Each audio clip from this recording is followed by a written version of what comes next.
Bullet rail ఎన్నో ఏళ్ల కల ఇది. అసలు ఈ రైళ్లు మనకు అందుబాటులోకి వస్తాయా, అది సాధ్యమేనా అని అనుకున్నారు అంతా. కానీ ఈ కల ఒట్టి కలగానే మిగిలిపోకూడదు అని భావించింది కేంద్ర ప్రభుత్వం. భారత్లోనూ వాటిని పరుగులు పెట్టించాలని భావించింది. తగ్గట్టుగానే అన్ని విధాలుగా సంప్రదింపులు, చర్చలు జరిపింది. చివరకు బుల్లెట్ ట్రైన్స్ ను పట్టాలెక్కించాల్సిందే అని నిర్ణయించుకుంది. మొత్తంగా 7 హైస్పీడ్ రైల్ కారిడార్స్ నిర్మించాలని భారీ లక్ష్యం నిర్దేశించుకొని ముందుకు వెళ్తోంది. వీటి కోసం ప్రత్యేకంగా బడ్జెట్ కూడా కేటాయించింది. ఇదంతా పాత సంగతే కావచ్చు. కానీ విశాఖలో ఏఐ డేటా సెంటర్ కు శంకుస్థాపన కార్యక్రమంలో పాల్గొన్న రైల్వే మంత్రి అశ్విని వైష్ణవ్ మరోసారి ఈ ప్రస్తావన తీసుకురావడం ఆసక్తికరం.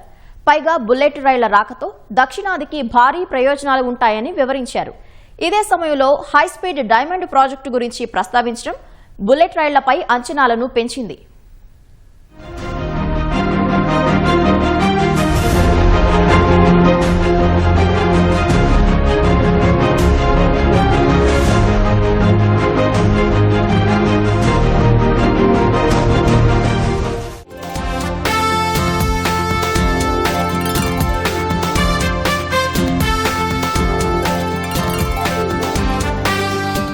సాధారణంగా 500 కిలోమీటర్ల మేర రైల్లో ప్రయాణం చెయ్యాలంటే గమ్యస్థానం చేరడానికి ఎంత సమయం పడుతుంది?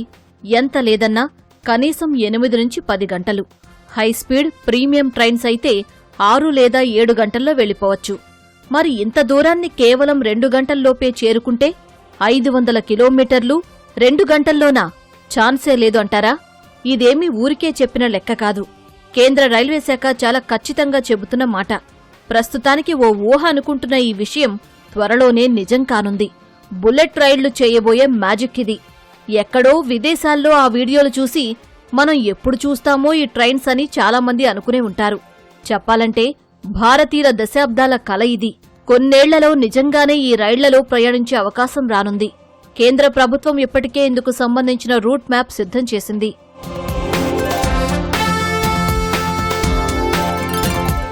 ఇప్పుడు ఈ బుల్లెట్ రైళ్ల ప్రస్తావన ఎందుకొచ్చింది?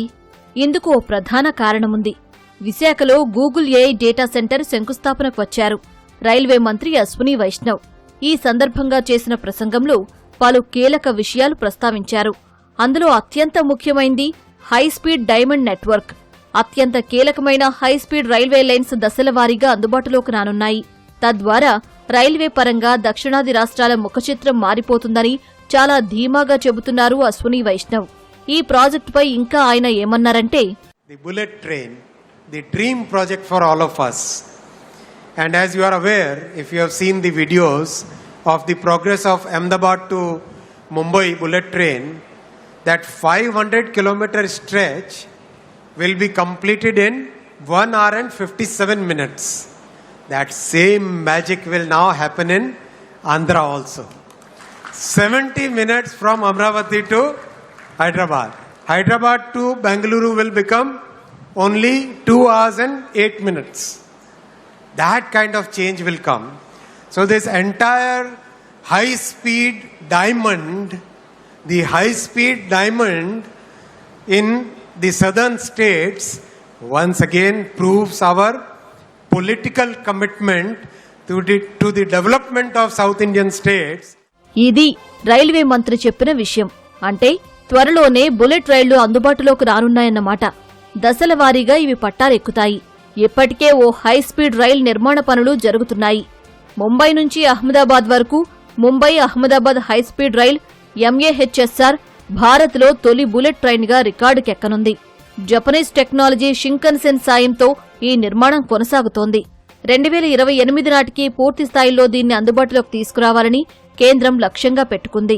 మొత్తం 508 కిలోమీటర్ల మేర ఈ లేన్ అభివృద్ధి చేస్తున్నారు.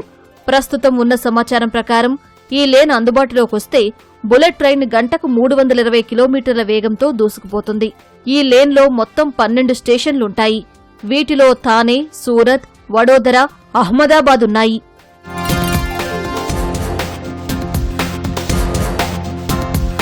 ముంబై అహ్మదాబాద్ లేన్ మాత్రమే కాదు, మరికొన్నింటిని అభివృద్ధి చేసేందుకు సిద్ధంగా ఉంది కేంద్ర ప్రభుత్వం. ఇందులో ముంబై హైదరాబాద్, హైదరాబాద్ బెంగళూరు, చెన్నై హైదరాబాద్ లేన్స్ ఉన్నాయి. అయితే ముంబై అహ్మదాబాద్ రైల్ సర్వీసులు వచ్చే ఏడాది ఆగస్టు నుంచి ప్రాథమికంగా ప్రారంభించాలని చూస్తోంది కేంద్రం. మొదట సూరత్, వాపీ మధ్య 100 కిలోమీటర్ల మేర ఈ సర్వీసులు అందనున్నట్టు సమాచారం. మొత్తం 508 కిలోమీటర్ల లేన్ 2029 డిసెంబర్ నాటికి పూర్తిగా అందుబాటులోకి వస్తుంది అన్నది మరో అంచనా. మొత్తం 7 హైస్పీడ్ రైల్ కారిడార్స్ అభివృద్ధి చేస్తామని ఈ ఏడాది బడ్జెట్లోనే కేంద్రం స్పష్టం చేసింది. 4000 కిలోమీటర్ల నెట్వర్క్ హైస్పీడ్ పరిధిలోకి రానుంది. ఇందులో ముంబై పూణే, చెన్నై బెంగళూరు, పుణే హైదరాబాద్, బెంగళూరు హైదరాబాద్, హైదరాబాద్ చెన్నై, ఢిల్లీ వారణాసి కారిడార్లు ఉన్నాయి. రైల్వేలో మౌలిక వసతులు, రీజనల్ కనెక్టివిటీని పెంచాలన్న ఉద్దేశంతో ఈసారి బడ్జెట్లో రికార్డు స్థాయిలో 2,78,000 కోట్ల రూపాయలు కేటాయించింది.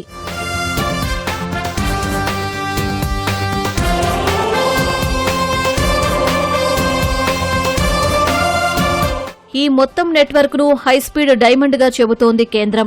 ఇందుకు ఓ ప్రధాన కారణముంది. భారత్లోనే 4 మెగా సిటీస్ ఢిల్లీ, ముంబై, కోల్కతా, చెన్నైను కలుపుతూ ఈ హైస్పీడ్ నెట్వర్క్ అందుబాటులోకి రానుంది. దీన్నే డైమండ్ క్వాడ్రిలాటరల్ అని కూడా చెబుతోంది కేంద్ర ప్రభుత్వం. మ్యాప్లో ఈ నగరాలన్నింటినీ అనుసంధానించి చూస్తే డైమండ్ ఆకారం వస్తుంది. అందుకే దీనికి హైస్పీడ్ డైమండ్ అనే ఆ పేరు. చెన్నై, బెంగళూరు, హైదరాబాద్ ఈ నెట్వర్క్లో ఉండడం వల్ల దక్షిణాది రాష్ట్రాలకు ప్రయోజనం కలగనుంది. ఈ 3 దక్షిణాదిలో కీలకమైన నగరాలు. వీటి మధ్య కనెక్టివిటీ ఇంకాస్త పెరగనుంది. ఐటీతో పాటు మ్యానుఫ్యాక్చరింగ్ హబ్స్గా ఉన్న ఈ 4 నగరాల మధ్య అనుసంధానత పెరిగితే ఆర్థిక పరంగానూ ఎన్నో ప్రయోజనాలుంటాయి. క్రమంగా ఇవి ఎకనామిక్ హబ్స్గా మారేందుకు మరికొన్ని అవకాశాలు కల్పించినట్టవుతుంది. పైగా ఈ నగరాల మధ్య బుల్లెట్ రైలు అందుబాటులోకొస్తే ప్రయాణం చేసేవారికి సుమారు 70 నుంచి 80% మేర సమయం ఆదా అవుతుంది.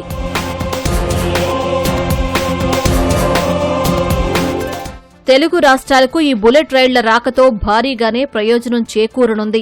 హైదరాబాద్, అమరావతి, చెన్నై లేన్ ఇందులో కీలకమైంది. 2 రాష్ట్రాల రాజధానులను అనుసంధానం చేస్తుంది. అందుబాటులో ఉన్న సమాచారం ప్రకారం అమరావతి, గుంటూరు, చీరాల, ఒంగోలు, కావలి, నెల్లూరు, నాయుడుపేట, తడ మీదుగా ఈ రైలు వెళుతుంది. హైదరాబాద్, బెంగళూరు లేన్లు బుల్లెట్ ట్రైన్ కర్నూలు, నంద్యాల, అనంతపురం, శ్రీ సత్యసాయి జిల్లా మీదుగా వెళ్లనుంది. చెన్నై నుంచి బెంగళూరు వెళ్లడానికి 1 గంట 13 నిమిషాలు, బెంగళూరు నుంచి హైదరాబాద్ చేరుకోవడానికి 2 గంటలు, చెన్నై నుంచి హైదరాబాద్ వెళ్లడానికి సుమారు 2 గంటల 55 నిమిషాల సమయం పడుతుందని అంచనా. ఈ మార్గాల్లో బుల్లెట్ రైళ్లు రావడం వల్ల ఐటీ, ఇండస్ట్రియల్, టెక్నాలజీల రంగాల అనుసంధానత పెరుగుతుంది. ఇవన్నీ ఓ సింగిల్ జోన్గా మారే అవకాశం ఉంటుంది. అంతేకాదు వాణిజ్యం, సేవల పరంగానూ ఎన్నో మార్పులొస్తాయి. బుల్లెట్ రైళ్లు వస్తే విమానయానంపై ఆధారపడాల్సిన అవసరం తగ్గుతుంది. అదే సమయంలో జాతీయ రహదారులపై ట్రాఫిక్ కూడా కాస్తంత తగ్గుతుంది.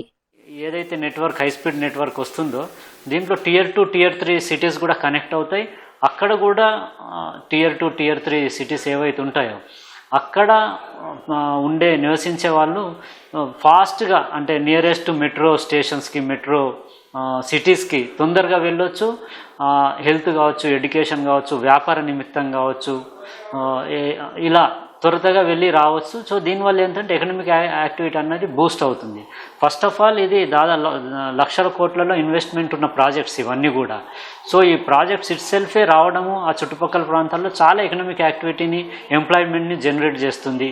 దానికి సంబంధించిన యాన్సిలరీ ఇండస్ట్రీస్ రాబోతూ ఉంటాయి. ఈ ప్రాజెక్టులో భాగంగా రైల్వే స్టేషన్లను అభివృద్ధి చేయాలని లక్ష్యంగా పెట్టుకుంది కేంద్ర ప్రభుత్వం. కొత్త టెర్మినల్స్ ను అందుబాటులోకి తీసుకురానుంది. హైదరాబాద్లో చర్లపల్లి టెర్మినల్ ఇందుకు ఉదాహరణ.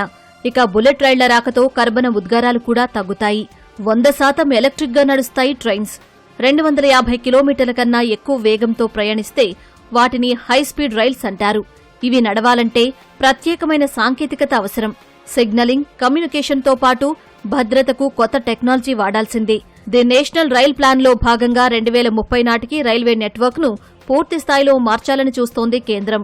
అందులో హైస్పీడ్ రైల్స్కు తగ్గట్టుగా ఈకోసిస్టమ్ తయారు చేయడమూ కీలకమే. ప్రస్తుతానికి ముంబై, అహ్మదాబాద్ హైస్పీడ్ రైల్ లేన్ను national high speed rail corporation limited సంస్థ అభివృద్ధి చేస్తోంది. ఇక్కడ మరో ముఖ్యమైన విషయమేంటంటే మొత్తం 7 కారిడార్లలో కొన్ని ఎలివేటెడ్, మరికొన్ని అండర్ గ్రౌండ్గా ఉండేలా ప్రణాళికలు సిద్ధం చేసుకుంది కేంద్ర ప్రభుత్వం. అంతేకాదు ఆయా స్టేషన్లను మల్టీ మోడల్ ట్రాన్స్పోర్ట్ హబ్స్గానూ అభివృద్ధి చేయనుంది. అంటే ఇప్పటికే అందుబాటులో ఉన్న రైల్వే లైన్స్తో పాటు మెట్రో, రోడ్డు ట్రాన్స్పోర్టుకు అనుసంధానించనున్నారు.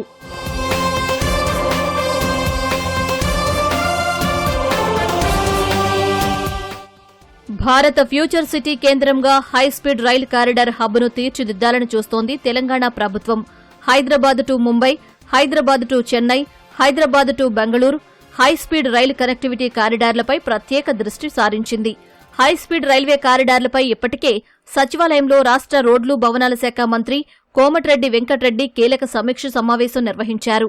హైదరాబాద్ పూణే ఏదైతే కారిడార్ ఉందో ఆ కారిడార్కి సంబంధించిన డిపిఆర్ 1 సంవత్సరం క్రితమే సర్వే పనులు అయిపోయి డిపిఆర్ కూడా ప్రిపేర్ అయ్యి రైల్వే బోర్డుకి సబ్మిట్ చేయడం జరిగింది. హైదరాబాద్ బెంగళూరు, హైదరాబాద్ చెన్నై ఈ రెండిటికి సంబంధించిన ఫైనల్ లొకేషన్ సర్వే అన్నది శాంక్షన్ అవ్వడము, ఆ సర్వే పనులని సౌత్ సెంట్రల్ రైల్వేకి అప్పచెప్పడం జరిగింది. సో దాని తర్వాత ఒక కీలకమైన నిర్ణయం తీసుకోవడం జరిగింది. సర్వే పనులని ఎక్కడికక్కడే నిలిపివేసి పూర్తిగా అది NHRCL అంటే నేషనల్ హైస్పీడ్ రైల్ కార్పొరేషన్ లిమిటెడ్కి ఇవ్వడం జరిగింది. అటు ఏపీ ప్రభుత్వం కూడా ఎప్పటికప్పుడు ఈ పనులపై ఆరా తీస్తోంది.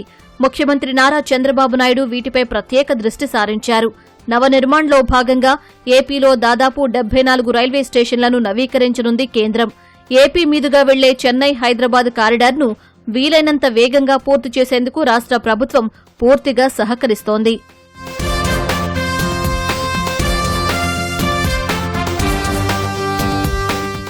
ముంబై అహ్మదాబాద్ కారిడార్ భారత రైల్వే వ్యవస్థ అభివృద్ధిలోనే ఓ నమూనాగా మారనుంది. టెక్నికల్ గా ఎలాంటి వసతులు సమకూర్చుకోవాలి అన్నది అర్థమవుతుంది. ప్రాజెక్టు మేనేజ్మెంట్ పైన అవగాహన వస్తుంది. అంతేకాదు భూసేకరణ, పర్యావరణ అనుమతులు లాంటి వాటిలో అనుభవం వస్తుంది. వీటి ఆధారంగా భవిష్యత్తులో హైస్పీడ్ రైల్ నెట్వర్క్ను ఇంకాస్త విస్తరించవచ్చు. మొత్తంగా ఇదో లెర్నింగ్ మోడల్గా ఉంటుంది అన్నది కేంద్రం చెబుతున్న మాట. మొత్తంగా చూస్తే దేశ ప్రజలు ఎప్పుడెప్పుడా అని ఎదురుచూస్తున్న బుల్లెట్ రైళ్లు దశల వారీగా పట్టాలెక్కనున్నాయి.